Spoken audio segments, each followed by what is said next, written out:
Hello, my name is Marty Stanton. I'm an attorney and a co-chair of the DC Association of Realtors TOPA Task Force and a member of the Greater Capital Area Association of Realtors Forms Committee. This year, GCAAR had a monumental success in simplifying DC's Tenant Opportunity to Purchase Act, TOPA, for single-family homes. Now that the law is in effect, DC government's Department of Housing and Community Development created new forms.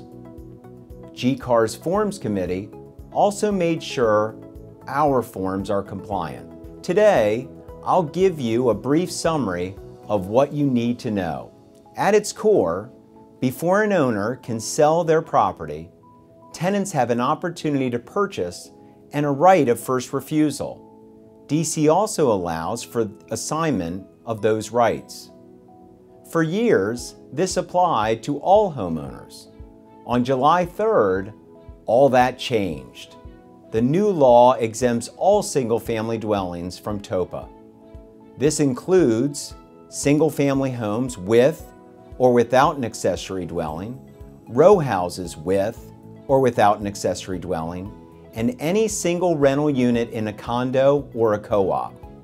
This means 98 to 99% of the properties your clients buy and sell are exempt. There is simply a limited exception for certain elderly or disabled tenants. So, what does this mean if you are listing a tenant-occupied property? You now have a required DC jurisdictional addendum as part of your listing agreement.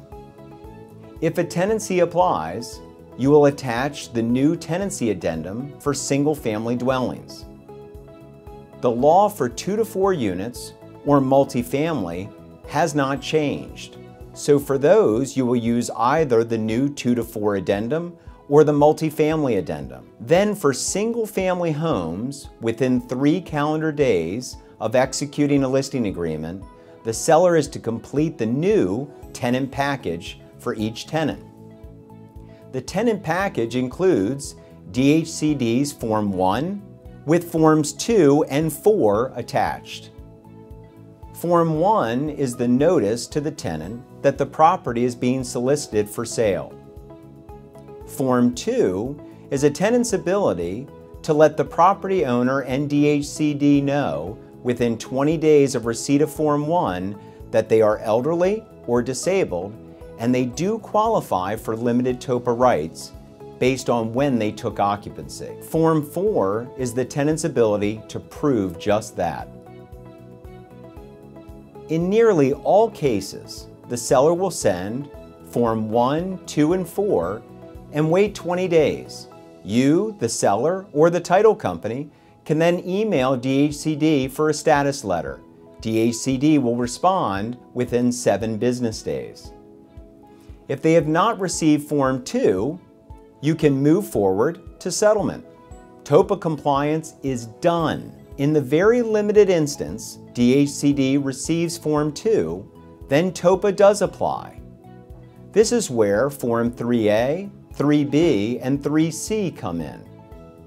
Those forms allow qualified tenants to negotiate the purchase of the property or assign their rights so they can stay in the property for 1 year. DCAAR and GCAAR worked hand in hand with DHCD and our land title colleagues to ensure this entire process is as user-friendly as possible.